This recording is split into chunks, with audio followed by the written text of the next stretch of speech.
فرزند زہرا یہ حالات برے ہیں۔ کاشانۂ بصیرت ایک ایسا مکمل یوٹیوب چینل جس پر محروم بصارت کے لیے بالخصوص اور تمام افراد کے لیے بالعموم سینکڑوں کی تعداد میں اسلامی کتب دستیاب ہیں۔ لہذا گزارش ہے کہ آپ اپنی ذمہ داری نبھاتے ہوئے کاشانۂ بصیرت کو سبسکرائب کرنے کے ساتھ ساتھ بیل آئیکن کو پریس کیجیے تاکہ آپ علم کے حصول کے ساتھ ساتھ مذہب اہل بیت کی اشاعت میں بھی اہم کردار ادا کرتے رہیں۔ کاشانۂ بصیرت، کاشانۂ بصیرت، کاشانۂ بصیرت۔ فرزند زہرا یہ حالات برے ہیں۔ السلام علیکم ورحمۃ اللہ وبرکاتہ۔ سامعین، آپ سماعت فرما رہے ہیں آرزوئے جبرائیل، مؤلف ہیں حجت الاسلام مرزا باقر الحسینی، ترجمہ کیا ہے سید علی شیر نقوی صاحب نے۔ آج ہم آپ کے سامنے اس کی چوتھی ریکارڈنگ پیش کر رہے ہیں، صفحہ نمبر 75، اور یہ حضرت جبرائیل علیہ السلام کی دوسری آرزو ہے۔ اس کا عنوان ہے علماء حقہ کی صحبت۔ ابتدا کرتے ہیں۔ جبرائیل علیہ السلام کی دوسری آرزو علماء حقہ کی ہمنشینی اور صحبت ہے۔ حدیث میں غور کرنے سے پتہ چلتا ہے کہ اس کا ثواب فرشتوں کی عبادت سے بھی زیادہ ہے۔ اس کی وجہ یہ ہے کہ فرشتے عبادت تو تنہا کر سکتے ہیں لیکن کسی عالم انسان کی صحبت میں نہیں بیٹھ سکتے۔ اس بنا پر یہ یقین سے کہا جا سکتا ہے کہ علماء کی صحبت اور ہمنشینی واقعاً اجر عظیم کی حامل ہے، کیونکہ اس کی آرزو خود سردار ملائکہ حضرت جبرائیل علیہ السلام کر رہے ہیں۔ اس کی اہمیت کو بہتر طور پر سمجھنے کے لیے ہم اہل بیت علیہم السلام کے در پر چلتے ہیں اور ان سے علماء حقہ کی خصوصیت کے بارے میں پوچھتے ہیں۔ امیر المومنین حضرت علی ابن ابی طالب علیہ السلام پیغمبر خدا سے روایت کرتے ہیں کہ علماء کی دو قسمیں ہیں۔ پہلی قسم ان علماء کی ہے جنہوں نے علم حاصل کیا اور اس پر کما حقہ عمل بھی کیا، یہ علماء کامیاب ہوں گے۔ دوسری قسم ان علماء کی ہے جنہوں نے علم حاصل کیا لیکن اس پر عمل نہ کیا۔ ایسے افراد سے قیامت کے روز ایسی بدبو اٹھے گی کہ تمام اہل جہنم بھی اس سے سخت اذیت میں مبتلا ہوں گے۔ اس قسم کے علماء جہنم میں سب سے زیادہ پشیمان اور حیرت زدہ ہوں گے اور کف افسوس ملیں گے، کیونکہ دنیا میں انہوں نے لوگوں کو صراط مستقیم دکھایا اور خدا کی طرف دعوت دی اور لوگوں نے ان کے کہنے کے مطابق عمل کر کے جنت حاصل کر لی، لیکن ان بدبخت علماء نے خود کو بھلا دیا اور واصل جہنم ہو گئے۔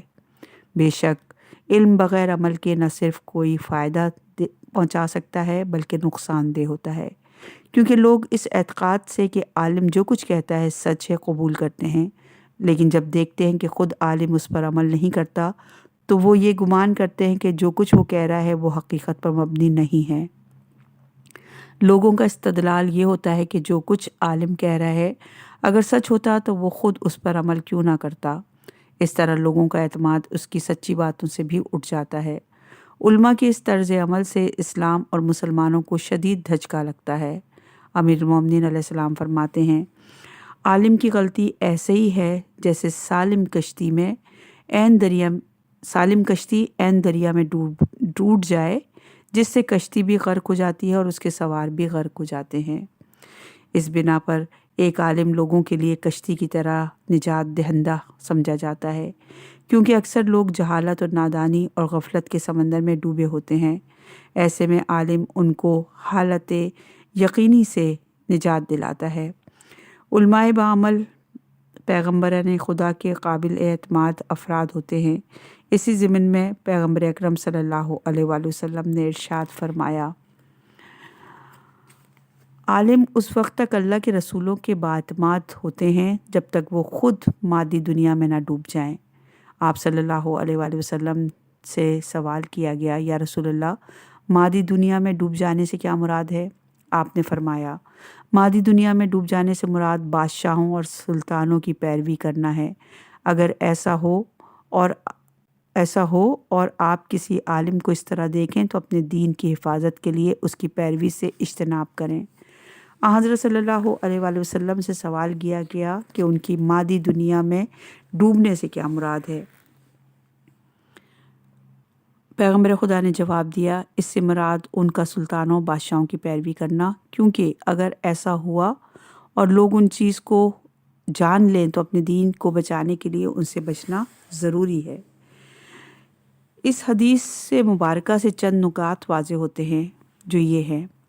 نمبر 1، رسول خدا کا یہ فرمان کہ فقہ رسولوں کے باعتماد ہوتے ہیں، یہ بتا رہا ہے کہ غیر فقہ چاہے کچھ بھی ہوں اللہ کے رسولوں کے معتمد نہیں بن سکتے۔ اس کی وجہ یہ ہے کہ فقہ سے مراد وہ افراد ہیں جن کی لوگوں کو اطاعت و تقلید کرنی چاہیے۔ نمبر 2، پیغمبروں کے معتمدوں کو صرف اس راستے پر چلنا چاہیے جس پر اللہ کے پیغمبر خود چلتے تھے، اور ان کو ہر قسم کی خطا اور گناہ سے بچنے کی پوری کوشش کرنی چاہیے۔ بقول معروف ان کو پیغمبروں جیسا ہونا چاہیے۔ نمبر 3، خدا کے پیغمبروں نے دنیا کو اپنی متاع نظر نہیں بنایا، انہوں نے اسے صرف ابدی حیات اور نعمتوں والی دنیا کے لیے وسیلہ سمجھا۔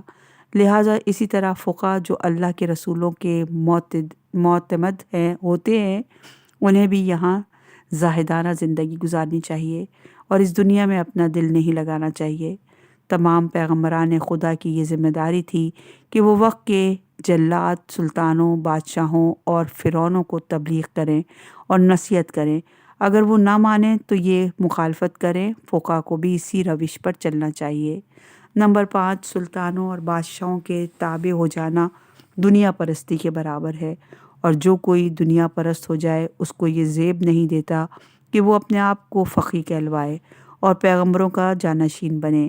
اس کی بنیادی وجہ یہ ہے کہ سلطانوں اور بادشاہوں کے تابع ہونے کا مطلب ان کے اعمال سے رضائیت ہے۔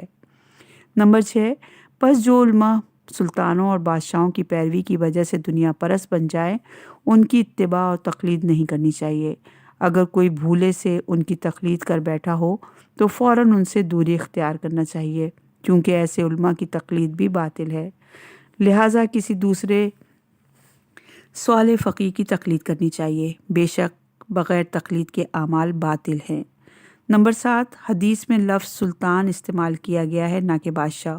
اس کی وجہ یہ ہے کہ بادشاہ بھی لفظ سلطان میں شامل ہے اور دیگر عہدے بھی، یعنی صدر، وزیر اعظم، وزراء۔ لفظ سلطان اپنے اندر وسیع معنی رکھتا ہے۔ اس لفظ کا اطلاق ہر شعبے کے سربراہ پر کیا جا سکتا ہے۔ اگر حدیث میں لفظ ملک ہوتا تو اس صورت میں مراد صرف بادشاہ ہوتا۔ ان نکات کو مد نظر رکھیں تو معلوم ہوگا کہ فقیہ یا مرجع تقلید ہونا چاہیے وہ ہونا چاہیے جو کسی بھی منحرف سلطان کے نقش قدم پر نہ چلے، بلکہ جہاں تک ممکن ہو سکے وہ ان کو اپنے نقش قدم پر چلائے، کیونکہ اس صورت میں نہ صرف کوئی برائی نہیں ہے بلکہ یہ فرمان امام جعفر صادق علیہ السلام کے عین مترادف ہے۔ امام فرماتے ہیں، بادشاہ عوام الناس پر حاکم ہوتے ہیں اور علماء بادشاہوں پر۔ بادشاہ علماء پر حکومت کرنے کا حق نہیں رکھتے۔ سید مہدی بحر العلوم کا ایک دلچسپ واقعہ، صفحہ نمبر ہے 79۔ یہ ایک تاریخی واقعہ ہے جسے مختلف افراد نے نقل کیا ہے کہ ایک روز بروجرد کا حاکم سید مہدی بحر العلوم کے والد بزرگوار کو ملنے آیا۔ اس وقت بروجرد ایک جگہ کا نام ہے کہ انتہائی قابل احترام بزرگان میں سے تھے۔ سید مہدی اس وقت بھی ابھی بچے تھے۔ حاکم بروجرد واپسی پر سید مہدی کے گھر کے صحن میں ملا اور سید مہدی بحر العلوم سے بڑی مہربانی اور محبت سے پیش آیا۔ جب حاکم بروجرد چلا گیا تو سید مہدی اپنے والد بزرگوار کی خدمت میں حاضر ہوئے اور کہا، بابا جان، مجھے آپ اس شہر سے کسی اور شہر میں بھجوا دیں کیونکہ مجھے خطرہ ہے کہ کہیں میں ہلاک نہ ہو جاؤں۔ ان کے والد نے پوچھا، کیا بات ہے؟ سید مہدی نے کہا، جب سے یہ حاکم بروجرد سے ملا ہوں اس نے میرے ساتھ مہربانی اور محبت کا اظہار کیا ہے۔ اس وقت سے میرا دل کچھ حاکم کی طرف جھک رہا ہے۔ اس طرح کے حاکم کے لیے میرے دل میں جو بغض ہونا چاہیے تھا اب وہ نہیں رہا۔ اب مجھے یہاں نہیں رہنا چاہیے۔ پس سید مہدی نے وہاں سے ہجرت کی اور نجف اشرف تشریف لے آئے۔ اس واقعے سے اور اس طرح کے دیگر واقعات سے معلوم ہوتا ہے کہ حقیقی عالم ظالم و ستمگر حکام سے برات اختیار کرتا ہے اور ان کے افعال و کردار سے بالکل موافقت نہیں رکھتا۔ اچھے علماء کی نشانیاں۔ جب کہ ہمیں علماء کے فرائض و ذمہ داریوں کا علم ہو چکا ہے، بہتر ہوگا کہ اچھے علماء کی نشانیاں بھی معلوم کریں تاکہ ہم جبرائیل علیہ السلام کی آرزو کے مطابق ان کی ہم نشینی کریں اور ان کی صحبت سے فائدہ اٹھائیں۔ اللہ تعالیٰ سورہ فاطر کی آیت نمبر 28 میں فرماتا ہے، اللہ کے بندوں میں صرف اور صرف علماء ہی اللہ سے ڈرتے ہیں۔ امام جعفر صادق علیہ السلام فرماتے ہیں کہ اس آیت میں مذکور علماء جو اللہ تعالیٰ سے ڈرتے ہیں اور جن کا ذکر خدا نے کیا ہے، وہ علماء ہیں جن کا عمل ان کے کلام کی تصدیق کرتا ہے، اور جن علماء کے اعمال ان کے کلام کی تصدیق نہیں کرتے وہ علماء کی صف میں شامل نہیں ہیں۔ صادق آل محمد امام جعفر صادق علیہ السلام نے فرمایا کہ میرے جد امجد امیر المومنین علی بن ابی طالب علیہ السلام نے ارشاد فرمایا، کیا تم چاہتے ہو کہ میں تمہیں عالم ربانی اور فقیہ حقیقی کا تعارف کرا دوں؟ لوگوں نے عرض کیا، یا امیر المومنین، جی ہاں۔ تو حضرت علی علیہ السلام نے فرمایا، حقیقت میں عالم ربانی وہ ہے جو لوگوں کو خدا کی رحمت سے مایوس نہ کرے اور اس کے ساتھ ساتھ عذاب الہی سے مطمئن کر کے بے خوف نہ بنائے، اور اس طرح گناہ کی اجازت نہ دے، تلاوت قرآن کو اہمیت دے، تلاوت قرآن کو کم اہمیت سمجھ کر اور قرآن کے علاوہ کسی دوسری چیز کو زیادہ مرغوب جان کر تلاوت کو ترک نہ کر دے۔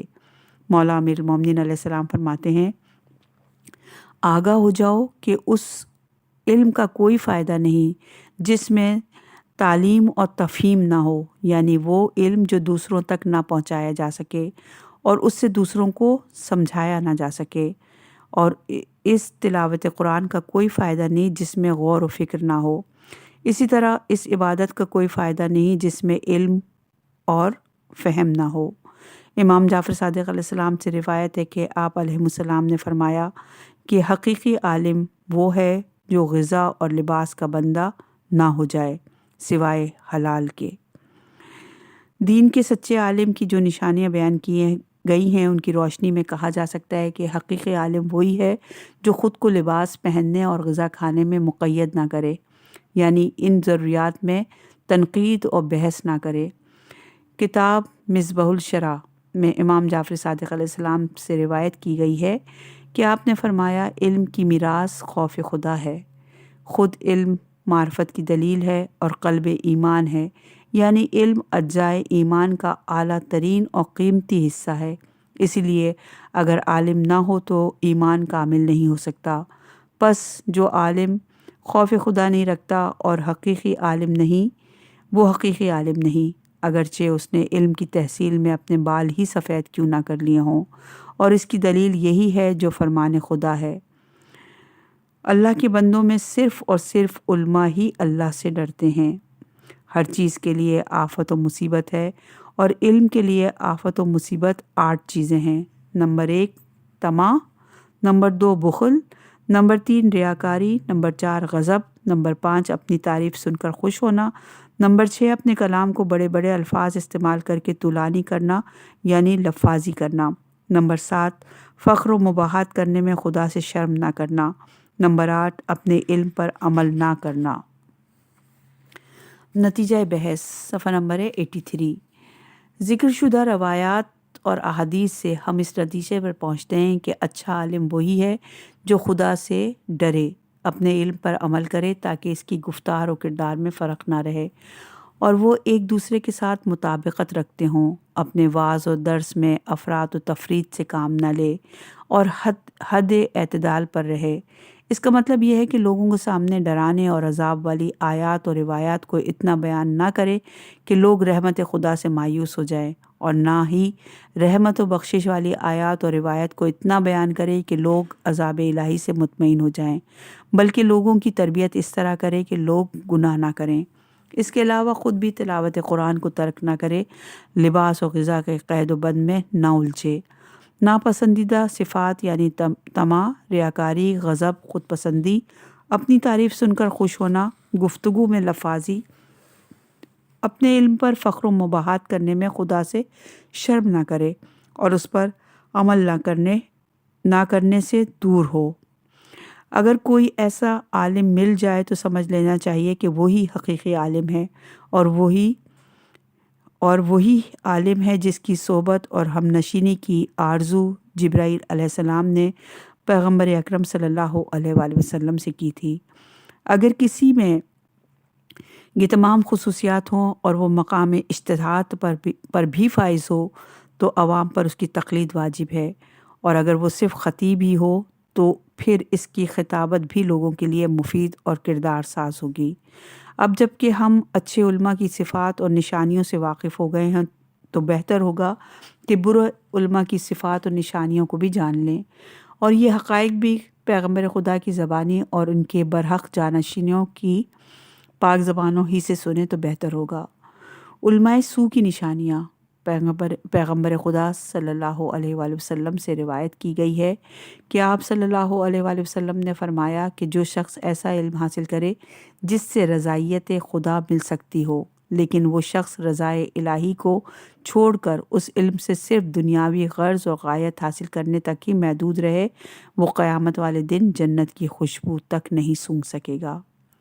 توضیح: ہر علم کو ہم دو مقاصد کے حصول کے لیے استعمال کر سکتے ہیں، ایک مادی مقصد اور دوسرا معنوی مقصد۔ جیسے علم دین سے معاشرے کی اصلاح اور ہدایت کی جا سکتی ہے، لیکن اگر کوئی عالم اس سے انحراف کرے اور اپنے علم کو صرف فخر و تکبر یا مال و دولت کے حصول یا اعلیٰ عہدے کے حصول کے لیے وسیلے کے طور پر استعمال کرے تو ایسے عالم کے لیے ارشاد رسالت ہے کہ روز قیامت اس کے مسام جنت کی خوشبو تک نہیں سونگھ سکیں گے۔ اسی طرح اگر کوئی شخص علم طب حاصل کرتا ہے جس کے ذریعے سے وہ عوام الناس کی خدمت کر کے رضا الہی حاصل کر سکتا ہے، لیکن وہ اس علم کو صرف اور صرف دنیاوی مال و دولت کو اکٹھا کرنے کا وسیلہ بنائے تو ایسا شخص بھی قیامت کے روز جنت کی خوشبو تک نہیں سونگھ سکے گا۔ ایک اور حدیث میں پیغمبر خدا نے فرمایا کہ علم حاصل کرنے والے علماء کی گردنوں پر قیامت کے روز ایک سنگین ذمہ داری ہوگی سوائے ان کے جنہوں نے عمل کیا ہو۔ امام جعفر صادق علیہ السلام سے مروی ہے کہ آپ نے فرمایا کہ عالم کا ایسا علم جس سے کسی کو کوئی فائدہ نہ پہنچا ہو، قیامت والے دن اسی علم کا عذاب اس عالم پر سب سے زیادہ ہوگا۔ توضیح: اس حدیث میں علم کے فائدے سے مراد یہ ہے کہ کبھی کبھار انسان علم حاصل کرتا ہے اور اپنے اس علم سے دوسروں کو تنگی پہنچاتا ہے۔ ایسے علم سے لوگوں کو کوئی فائدہ نہیں پہنچاتا اور بعض اوقات اس علم سے لوگوں کو تو فائدہ پہنچ جاتا ہے، لیکن وہ شخص خود اپنے علم پر عمل نہیں کرتا کہ اسے بھی اس کا فائدہ پہنچے۔ اس بنیاد پر ہم کہہ سکتے ہیں کہ اچھا عالم بس وہی ہے جس کے علم سے لوگوں کو فائدہ پہنچے اور خود اس کو بھی فائدہ پہنچے۔ امام جعفر صادق علیہ السلام سے ایک اور حدیث روایت کی گئی ہے کہ آپ نے فرمایا، جب یہ دیکھو کہ ایک عالم دنیا کی طرف رغبت رکھتا ہے اور دنیا ہی کو اپنی منزل سمجھتا ہے تو اس کے دین کا اعتبار نہ کرو، یعنی اس سے دینی مسائل نہ پوچھو اور نہ ہی اس پر دینی کاموں پر اعتماد کرو۔ اس کی وجہ یہ ہے کہ جو شخص کسی سے محبت اور رغبت رکھتا ہے اس کو بچانے کے لیے کوشش بھی کرتا ہے۔ اشارتاً یہ ہے کہ جو عالم اس دنیا کا دوست بن گیا لازماً وہ دنیا کو اپنے دین اور آئین اور شرف پر ترجیح دے گا۔ دنیاوی رغبت صرف دنیاوی مال و دولت کی رغبت ہی نہیں ہوتی، بلکہ ظاہری جاہ و جلال، مقام و شہرت اور جاگیرداری بھی اس میں شامل ہوتی ہے۔ پس جس کے دل میں ذکر شدہ دنیاوی اشیاء کے لیے محبت پائی جاتی ہے وہ اس حدیث میں شامل ہوگا۔ ایک اور حدیث میں امام جعفر صادق علیہ السلام سے روایت ہے کہ اللہ تعالیٰ نے حضرت داؤد علیہ السلام کو وحی کی کہ اے میرے پیغمبر داؤد، اپنے اور میرے درمیان کسی ایسے عالم کو مت لا جو دنیا کا دیوانہ ہو اور جو تجھے میری دوستی سے ہٹائے۔ ایسے علماء حقیقت میں میرے بندوں کے لیے صراط مستقیم کے ڈاکو ہیں۔ ایسے علماء میری اطاعت و بندگی سے باہر ہیں۔ اس بات کی خبر ان علماء کو بھی دے دو اور تم بھی جان لو، میں ایسے افراد کے لیے کم ترین سزا جو دوں گا وہ یہ ہوگی کہ وہ میری جو مناجات پڑھیں گے ان میں کوئی مٹھاس اور دلچسپی نہیں ہوگی۔ نتیجہ بحث صفحہ نمبر ہے 86۔ ان 5 احادیث سے یہ پتہ چلتا ہے کہ علماء سو وہ ہوتے ہیں جو علم کو نہ تو رضا الہی کے لیے حاصل کرتے ہیں اور نہ ہی اس پر عمل کرتے ہیں۔ ان کا علم اکثر خود ان کے لیے اور بیشتر لوگوں کے لیے بے فائدہ ثابت ہوتا ہے۔ انہوں نے چونکہ علم کو رضا الہی اور علم صالح کے لیے حاصل نہیں کیا ہوتا، لہٰذا وہ دنیا کی محبت میں گرفتار ہو جاتے ہیں۔ ایسے افراد کا وجود دین اسلام اور لوگوں کے ایمان کے لیے نقصان دہ ہوتا ہے۔ پروردگار بھی ان کو لذت دعا و مناجات کی مٹھاس سے محروم کر دیتا ہے۔ یہ ہیں علماء سو کی خصوصیات۔ حضرت جبرائیل علیہ السلام جو علماء کی ہمنشینی اور صحبت کی خاطر بشر ہونے کی آرزو کرتے ہیں، ان کا مقصود تمام علماء نہیں بلکہ ان کا مطمع نظر ایک عالم باعمل ہے جس کے وجود سے خلق خدا کی نجات وابستہ ہے۔ اب جبکہ ہمیں عالم صالح اور حقیقی برے عالم میں واضح فرق معلوم ہو چکا ہے، اور یہ بھی ظاہر ہو گیا ہے کہ حضرت جبرائیل علیہ السلام نے صرف علماء صالح اور حقیقی کی ہم نشینی کی آرزو کی ہے۔ آئیے دیکھتے ہیں کہ ان علماء صالح کی صحبت کیا اثر رکھتی ہے اور حضرت جبرائیل علیہ السلام کا ان کی ہم نشینی میں رہ کر کیا حاصل کرنا مقصود تھا، تاکہ ہم بھی ان کی پیروی کرتے ہوئے علماء کے ہم نشین بن کر وہ اہداف حاصل کر سکیں۔ علمی مجالس میں بیٹھنے کی اہمیت صفحہ نمبر ہے 87۔ کتاب جامع الاخبار کے مطابق ابو ذر غفاری رسول اکرم صلی اللہ علیہ وآلہ وسلم سے روایت کرتے ہیں کہ آپ نے فرمایا، اے ابو ذر، ایسی مجلس جس میں علمی بحث اور مذاکرہ ہو، اس میں بیٹھنا 1 گھنٹہ بیٹھنا 1000 شب بیدار رہنے سے بہتر ہے، جبکہ ہر شب میں 1000 رکعت نماز بھی پڑھی جائے نیز قرات اور تمام قرآن کی تلاوت سے بہتر ہے۔ ابو ذر نے حیران ہو کر پوچھا، یا رسول اللہ، کیا علمی بحث تمام قرآن کی تلاوت سے بھی بہتر ہے؟ پیغمبر خدا نے جواب دیا، اے ابو ذر، ایسی مجلس میں جس میں علمی بحث اور مذاکرہ ہو خدا کے نزدیک 12,000 ختم قرآن سے بہتر ہے۔ یہ تم پر واجب ہے کہ علمی بحث کی اہمیت کو پہچانو، کیونکہ اس کے توسل سے تم حرام اور حلال کے علم کو پا سکو گے۔ اے ابو ذر، خدا کے نزدیک ایسی مجلس جس میں علمی مذاکرہ ہو 1 گھنٹہ بیٹھنا 1 سال کی عبادت سے بہتر ہے، جس کی ہر روز میں انسان روزہ رکھے اور ہر رات کو عبادت خدا کرے۔ کتاب روضۃ الواعظین کے مطابق بعض اصحاب رسول نے روایت کی ہے کہ انصار میں سے ایک شخص پیغمبر اکرم صلی اللہ علیہ وآلہ وسلم کی خدمت میں حاضر ہوا اور کہنے لگا، یا رسول اللہ، اگر ایک طرف تشییع جنازہ ہو اور دوسری طرف علمی مجلس ہو اور عالم سے ملاقات ہو تو بتائیں کہ آپ کے نزدیک کون سا کام بہتر ہے؟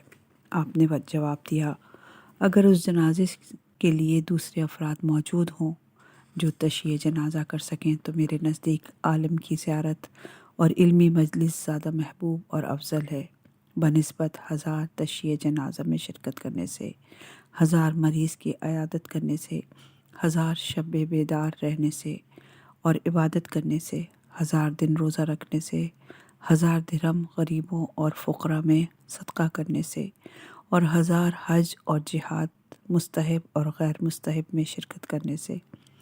ان سب کو بیان کرنے کے بعد آپ صلی اللہ علیہ وآلہ وسلم نے فرمایا، یہ سب ایک عالم کی ملاقات کے کہاں برابر ہو سکتا ہے؟ کیا تم نہیں جانتے کہ خدا کی بندگی اور اطاعت بھی علم کی بدولت ہی ممکن ہے؟ دنیا اور آخرت کی تمام خوبیاں اور نیکیاں علم ہی کی وجہ سے ممکن ہے، اور دنیا اور آخرت کی تمام برائیاں اور شر جہالت کی وجہ سے ہے۔ ابھی ہم نے دیکھا کہ عالم کی صحبت اور علمی مجالس مذاکرے میں شرکت کی کتنی اہمیت ہے۔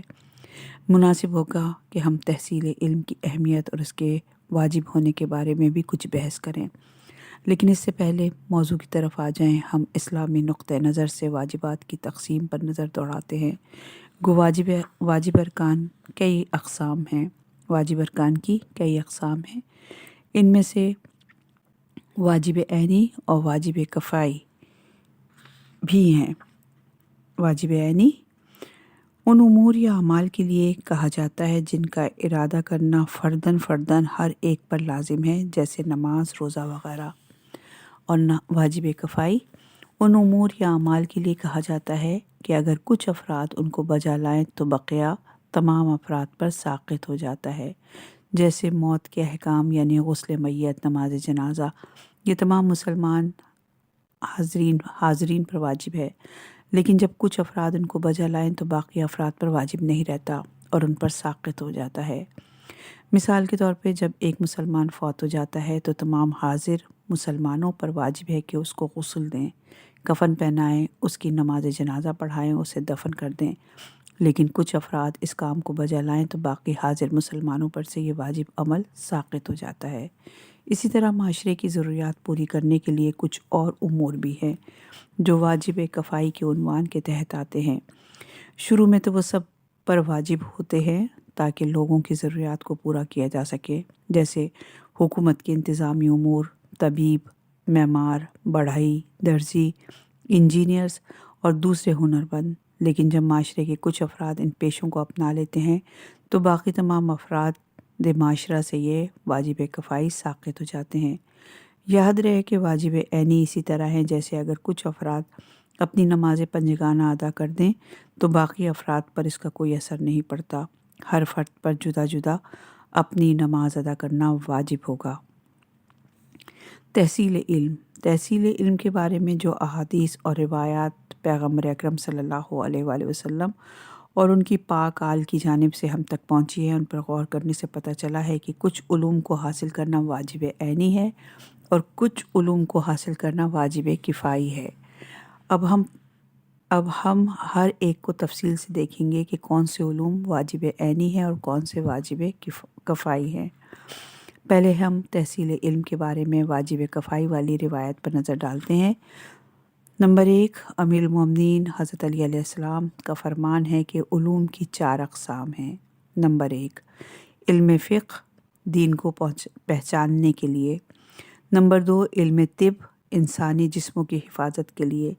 نمبر 3، علم نحو یعنی عربی زبان کی حفاظت کے لیے تاکہ بول چال میں کوئی خطا نہ ہو۔ نمبر 4، علم نجوم، زمانے کی شناخت کے لیے۔ ان تمام علوم سے واضح ہوتا ہے کہ علوم کی 4 اقسام معاشرے کے لیے لازم ہیں، اور اگر معاشرے کے کچھ لوگ جدا جدا ان لوگوں کو حاصل کر کے ان پر ملکہ حاصل کر لیتے ہیں اور وہ معاشرے کی ضروریات کو پورا کر دیتے ہیں تو باقی سب لوگوں پر ان علوم کو حاصل کرنا ساقط ہو جائے گا۔ گو شروع میں سب پر واجب تھا کہ ان علوم کو حاصل کیا جائے۔ نمبر 2، پیغمبر اکرم صلی اللہ علیہ وآلہ وسلم نے فرمایا علوم کی اقسام شمار سے بھی زیادہ ہیں، تو اس علم کو حاصل کر جو سب سے بہتر ہے۔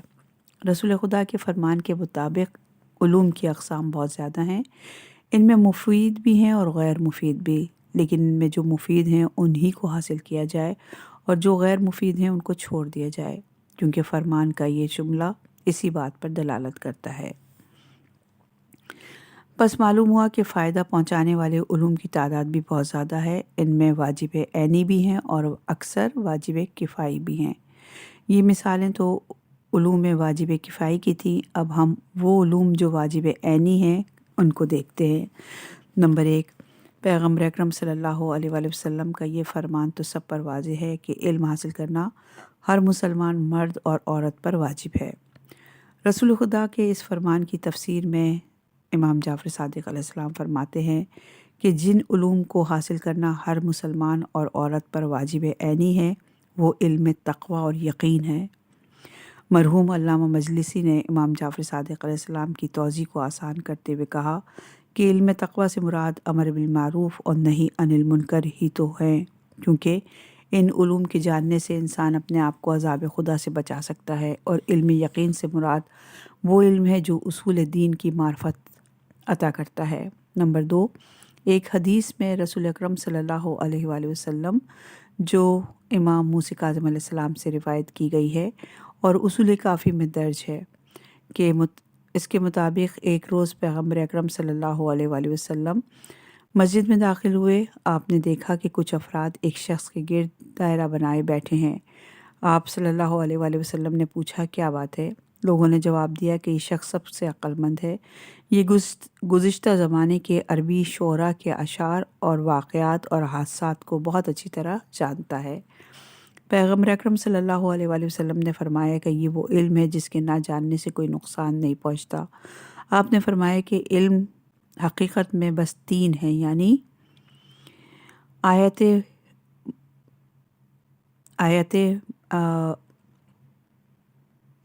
آیت محکم، فریضہ عادلہ اور سنت قائمہ۔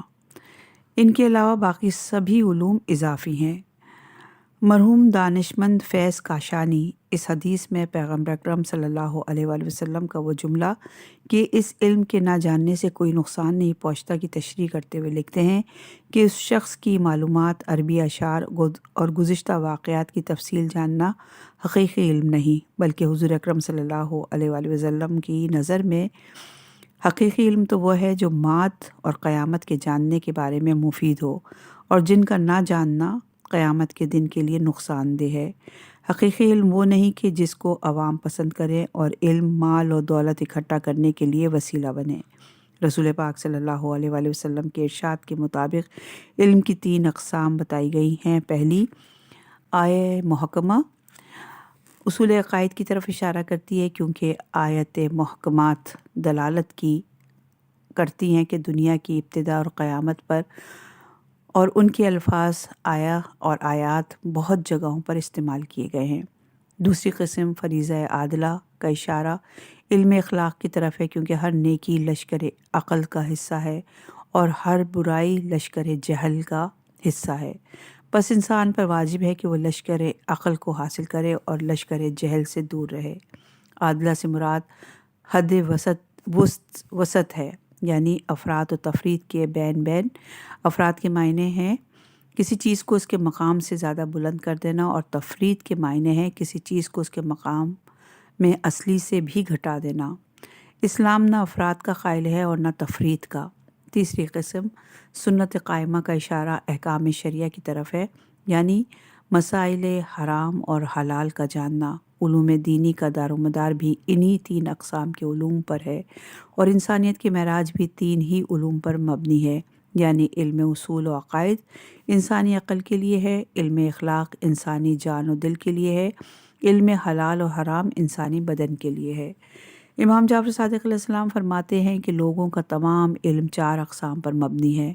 پہلا علم اپنے خدا کو پہچانو، دوسرا علم یہ جان لو کہ کون کون سے عوامل انسان کے بننے میں کام آئے، تیسرا علم یہ جانو کہ تم سے کیا چاہا گیا ہے، اور چوتھا علم یہ جانو کہ کون کون سی چیزیں ہیں جو تمہیں دین سے خارج کرتی ہیں۔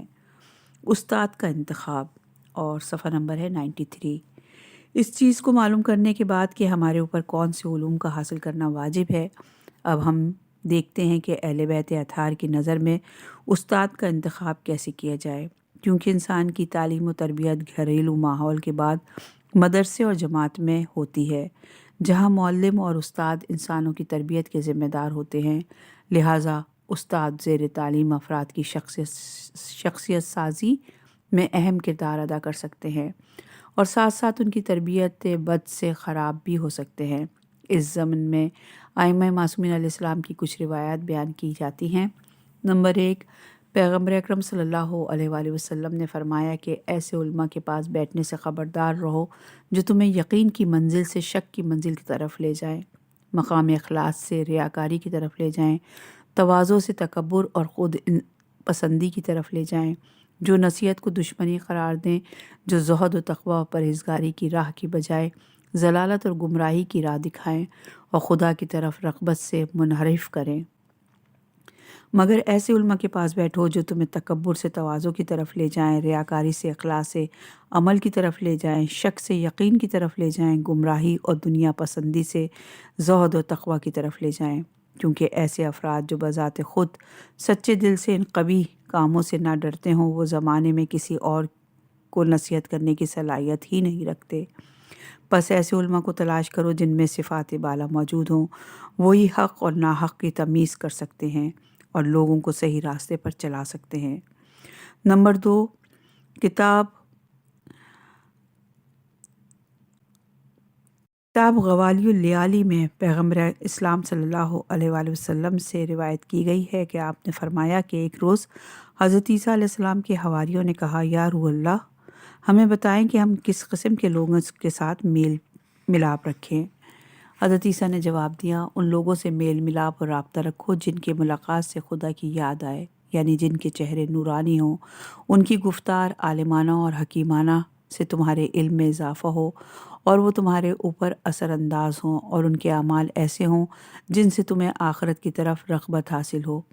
یہ تھیں چند روایت جن سے اچھے استاد کی صفات کا پتہ چلتا ہے، اور وہ استاد ہی ہوتے ہیں جو اپنے شاگردوں کی کردار سازی میں بنیادی اور مرکزی حصے دار ہیں، کیونکہ ساتھی یا استاد دنیا پرستی کی بیماری سے آلودہ ہوں یا ان میں تکبر، ریاکاری، کینہ اور عداوت پروری کے جراثیم پائے جائیں تو بلا شک و شبہ ان کا اثر ان کے شاگردوں اور ساتھیوں پر بھی پڑے گا۔ تعلیم و تربیت کے فوائد، صفحہ نمبر ہے 95۔ جس طرح علم کے حصول کے لیے ائمہ اطہار سے روایت ملتی ہے، اسی طرح علم کی تعلیم دینے کے بارے میں بھی روایات ملتی ہیں جن کا جاننا انتہائی مفید ہوگا۔ جس طرح اچھے علوم کی تعلیم دینے میں استاد بھی اجر و ثواب کا حقدار ہوتا ہے، اسی طرح ایک گمراہ استاد کو غلط تعلیمات کی بنیاد پر سخت عذاب دیکھنا پڑے گا۔ اس سلسلے میں چند روایات پیش کی جا رہی ہیں۔ نمبر 1، امام جعفر صادق علیہ السلام اپنے جد بزرگوار حضرت محمد مصطفیٰ صلی اللہ علیہ وآلہ وسلم کی حدیث روایت کرتے ہوئے فرماتے ہیں کہ آپ نے فرمایا، روز قیامت جب لوگ محشر کے میدان میں حاضر کیے جائیں گے تو کچھ افراد کو نامہ اعمال دیے جائیں گے۔ ہر نامہ اعمال جو نیکیوں سے پر ہوگا اور ایسے ہوگا جیسے بہت بڑا پہاڑ ہو یا بہت بڑا رحمت کا بادل، اور اس کو دیکھ کر اپنے پروردگار سے عرض کریں گے، خدایا ہم نے تو اتنی نیکی انجام نہیں دی تھی جو آپ دیکھ رہے ہیں۔ تو ان کو جواب دیا جائے گا، یہ تو وہی علم ہے جو تم نے لوگوں کو دیا تھا۔ لوگوں نے توبہ کرنے کے بعد تمہاری تعلیم پر عمل کیا، ان اعمال میں تم بھی شریک تھے، یعنی وہ اعمال جو کسی مبلغ یا معلم کی تبلیغ اور تعلیم کے نتیجے میں لوگ انجام دیں گے تو ان سب کا ثواب معلم یا مبلغ کے نامہ اعمال میں بھی لکھا جاتا ہے۔ نمبر 2، سما کہتی ہیں کہ میں نے امام جعفر صادق علیہ السلام سے عرض کیا، یبن رسول اللہ، اس آیت کی تفسیر کیا ہے؟ سورہ مائدہ کی آیت نمبر 32۔ جو شخص کسی شخص کو بلا معاوضہ دوسرے شخص کے یا بغیر کسی فساد کے جو زمین میں اس سے پھیلا ہو قتل کر ڈالے تو گویا اس نے تمام آدمیوں کو قتل کر ڈالا۔ آپ صلی اللہ علیہ وآلہ وسلم نے فرمایا، اگر کوئی کسی کو گمراہی سے نجات دے دے اور اس کی ہدایت کرے تو ایسا ہی ہے جیسے اس نے اس کو زندہ کر دیا ہو، اور اسی طرح اگر کوئی کسی کو ہدایت سے گمراہی کی طرف لے جائے تو ایسا ہی ہے جیسے اس نے اس کو قتل کر ڈالا۔ اس بنیاد پر کسی ایک فرد کی ہدایت یا کسی ایک فرد کی گمراہی ایسے ہی تصور کی جائے گی جیسے کل لوگوں کی ہدایت یا کل لوگوں کی گمراہی، جیسے خدا نے فرمایا کہ ایک فرد کا قتل یا ایک فرد کا زندہ کرنا ایسا ہی ہے جیسے پوری انسانیت کا قتل یا پوری انسانیت کا زندہ کرنا۔ نمبر 3، پیغمبر اکرم صلی اللہ علیہ وآلہ وسلم نے فرمایا، جب کوئی مومن اس دنیا سے جاتا ہے تو اس وقت اس کے تمام اعمال کا سلسلہ سوائے 3 قسم کے اعمال کے منتقل ہو جاتا ہے۔ جب تک ان 3 اقسام کے اعمال کا اثر قائم رہے گا اسے ثواب ملتا رہے گا۔ نمبر 1 ہے کار خیر، جب تک اس کا اثر قائم رہے، مثلا تعمیر مسجد، تعمیر حمام، تعمیر پل، تعمیر مدرسہ، تعمیر اسپتال اور اسی طرح کے دوسرے کام۔ نمبر 2، وہ علم جن سے لوگ فائدہ اٹھاتے رہے، مثلا تعلیم قرآن، فقہ، تفسیر اور اسی طرح کے دوسرے فائدے پہنچانے والے کام۔ نمبر 3، نیک اولاد جو شخص کی زندگی کے بعد باقی رہے اور اس کے لیے دعا کرتی رہے۔ اس کے بعد کی حدیث ہے، امام جعفر صادق علیہ السلام نے فرمایا کہ جو شخص کسی اچھے کام یا اچھی رسم کی بنیاد رکھے گا اسے اس کا اجر تو ملے ہی گا، اس کے علاوہ دوسرا جو شخص بھی اس عمل کو بجا لائے گا تو بنیاد گزار اس کے ثواب میں بھی شریک ہوگا۔ اسی طرح اگر کوئی برے کام یا بری رسم کی بنیاد رکھے گا اس کو اس کا عذاب تو ملے گا ہی، اس کے علاوہ اگر کوئی دوسرا بھی اس برے کام کو بجا لائے گا تو بنیاد گزار بھی اس عذاب میں شریک ہوگا۔ امام حسن عسکری علیہ السلام سے روایت کی گئی ہے کہ آپ نے فرمایا کہ ایک دن انصار کی عورتوں میں سے ایک عورت میری جدہ صدیقہ کبریٰ جناب فاطمۃ الزہرا سلام اللہ علیہا کی خدمت میں حاضر ہوئیں اور عرض کیا، اے دختر پیغمبر، میری ماں بہت ضعیف اور کمزور خاتون ہے، اور جب وہ نماز پڑھتی ہیں تو اسے نماز میں کچھ شک پیدا ہو جاتے ہیں۔ ان کے بارے میں سوال کرنے کے لیے اس نے مجھے آپ کی خدمت میں بھیجا ہے، آپ سے ان مسائل کے بارے میں پوچھوں۔ جناب سیدہ نے فرمایا، پوچھو۔ اس عورت نے مسئلہ بیان کیا اور اس کا جواب سنا۔ اس نے دوسرا مسئلہ پوچھا، اس کا جواب بھی سنا۔ تیسری دفعہ سوال کرنے سے اس نے شرم محسوس کی اور کہا، بس اب میں سوال نہیں کروں گی کیونکہ پہلے ہی کافی زحمت دے چکی ہوں۔ اس پر جناب سیدہ سلام اللہ علیہا نے فرمایا، اے بی بی، تم جتنے چاہو سوال کرو اور شرم محسوس نہ کرو۔ کیا تم نے دیکھا ہے کہ اگر ایک شخص کسی کے پاس ایک روز کے لیے مزدوری کرے اور اسے کوئی سخت بوجھ بھی اٹھانا پڑے، لیکن ایک روز کی مزدوری اسے 1,00,000 دینار ملنا ہو تو اسے اس بوجھ کی سختی محسوس نہیں ہوگی اور اسے وہ بوجھ ہلکا لگے گا۔ اس وقت میری حالت بھی ایسی ہے، کیونکہ ہر سوال کا جواب جو میں دے رہی ہوں خدا کے نزدیک اس عظیم اجر ہے، خدا کے نزدیک اس کا عظیم اجر ہے، اور اس کی قیمت زمین و آسمان کے درمیان اگر جواہر بھر دیے جائیں تو ان سے بھی زیادہ ہے۔ اب بتاؤ کہ زیادہ مسائل کا جواب دینا کیا میرے لیے دشوار یا سخت ہو سکتا ہے؟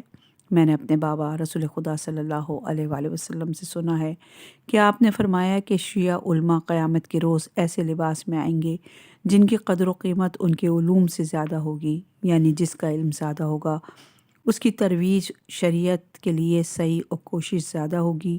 قیامت کے روز اس کا لباس اسی قدر قیمتی ہوگا، اور ان میں سے بعض ایسے بھی ہوں گے جن کے پاس ہزار نورانی لباس ہوں گے جو ان کو عطا کیے گئے ہوں گے۔ اس وقت خدا کی جانب سے منادی ندا دے گا کہ اے آل محمد کے یتیماں، یعنی آل محمد کے یتیم سے مراد وہ شخص ہے جو آل محمد کو مانتا تو ہو لیکن اپنے جہل کی وجہ سے اپنے امام سے دور ہو اور احکام دین و شریعت سے بے بہرہ ہو۔ پر رحم کرنے والوں اور ان کے کفیل بنانے والوں اور اس طرح ان کو ذلت سے نکالنے والوں، یہ سب تمہارے شاگرد ہیں، یعنی وہ تمام یتیم جن پر تم نے رحم کھایا تھا اور ان کو جہل کی ظلمت سے نجات دلوائی تھی، وہ سب تمہارے شاگرد ہیں۔ بس تم آؤ اور اپنے شاگردوں کو ان کے علوم کے اندازے کے مطابق خلعت نور یعنی نورانی لباس عطا کرو۔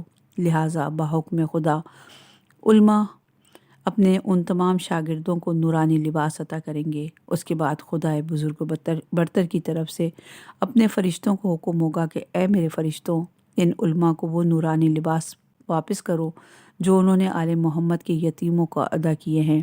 فرشتے کئی گناہ کے برابر ان تمام علماء کو وہ لباس واپس کریں گے۔ اس کے بعد جناب سیدہ سلام اللہ علیہ نے اس عورت سے کہا، اے بی بی، اس نورانی لباس کا ایک ایک تار ان تمام اشیاء سے 1000 درجے بہتر ہے جن پر سورج کی کرنیں پڑتی ہیں۔ وہ نورانی لباس کیوں بہتر نہ ہو؟ کیونکہ دنیاوی لباس اور نعمتیں اکیلی نہیں ہوتی بلکہ ان کے ہمراہ پریشانیاں بھی ہوتی ہیں۔ نمبر 6 ہے کتاب احتجاج از امام حسن عسکری علیہ السلام میں روایت کی گئی ہے کہ جو انہوں نے اپنے بابا اور دادا سے نقل کرتے ہوئے جناب پیغمبر خدا صلی اللہ علیہ وآلہ وسلم سے نقل کی ہے۔ اس روایت میں رسول خدا نے ارشاد فرمایا کہ یتیموں میں سب سے بڑا یتیم وہ ہے جو اپنے امام سے دور ہو اور اس کے فیوز اور برکات سے محروم رہے اور وہ احکام شریعت کو نہ جانتا ہو۔ آگاہ رہو کہ جو بھی ہم سے محبت رکھتا ہے اور وہ عالم ہو اور احکام شریعت اور آداب و شرائط دین کو جانتا ہو، وہ کبھی یتیم نہ ہوگا، بلکہ یتیم تو وہ ہے جو ہمارے ملاقات سے محروم رہے اور جس کی رسائی ہم تک نہ ہو اور وہ شریعت کے احکام سے جاہل ہو۔ یاد رکھو، جو تبلیغ کرے اور احکام شریعت کی تعلیم دے وہ جنت میں ہمارے ہمراہ ہوگا اور وہ پیغمبروں کے ہمراہ اعلیٰ علیین میں ہوگا۔ ایک اور حدیث جو امام حسن علیہ السلام سے روایت کی گئی ہے اور آپ نے فرمایا کہ اس کی برتری و فضیلت جو آل محمد کے یتیموں کا کفیل، یعنی وہ جاہل کو جہالت سے نجات دے اور ان کو احکام شریعت کی تعلیم دے۔ ان کا کفیل ہو بنسبت معاشی کفیل کے ایسے ہی ہے جیسے آفتاب روشن کی نسبت ایک ستارے سے ہے، اسی طرح علماء آل محمد کے درجات کی بلندی ان افراد کی نسبت ہے جو معاشی کفیل ہوتے ہیں۔ ایک اور بڑی اہم روایت بیان کی گئی ہے کہ کسی سائل نے ہمارے 5ویں امام محمد باقر علیہ السلام سے سوال کیا، مولا کیا کسی ایسے شخص کی مدد کرنا جو آپ کے محبوں میں سے ہے لیکن جسے کوئی منکر خدا یا منحرف نظریات اور لغو بحث کے ذریعے گمراہ کرنا چاہتا ہے بہتر ہے، یا اس شخص کی مدد کرنا جسے اہل روم نے گرفتار کر کے اسیر بنا لیا ہو؟ اس کے جواب میں امام نے فرمایا، پہلے مجھے بتاؤ کہ اگر کوئی شخص دیکھے کہ مومنین میں سے ایک مومن ایک چڑیا دونوں غرق ہونے کے قریب ہیں اور کوئی شخص ایک وقت میں صرف ایک کو نجات دے سکتا ہے تو تمہاری نظر میں پہلے کس کو نجات دلوانا افضل ہے؟ سائل نے جواب دیا، بے شک مومن کو نجات دلوانا افضل ہے۔ آپ نے جواب دیا، جو کسی ناصبی یعنی منکر خدا سے مومن کو نجات دلائے، حقیقت میں اس نے اپنے دین کو بھی بچایا اور اپنے آپ کو آتش جہنم سے بھی محفوظ کیا، برخلاف اس مظلوم شخص کے جو اہل روم کا اسیر ہے، کیونکہ اگر وہ قتل ہو جائے تو اہل بہشت میں سے ہے۔ یہ تھیں چند مثالیں جن سے تعلیم و تربیت کی اہمیت کا اندازہ ہوتا ہے، اور آخری مثال تو بالکل ہی واضح ہے۔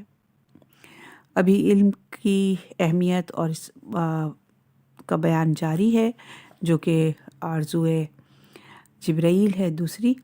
انشاءاللہ کہ اگلی ریکارڈنگ میں اس کی اور مزید تفصیل بیان کریں گے۔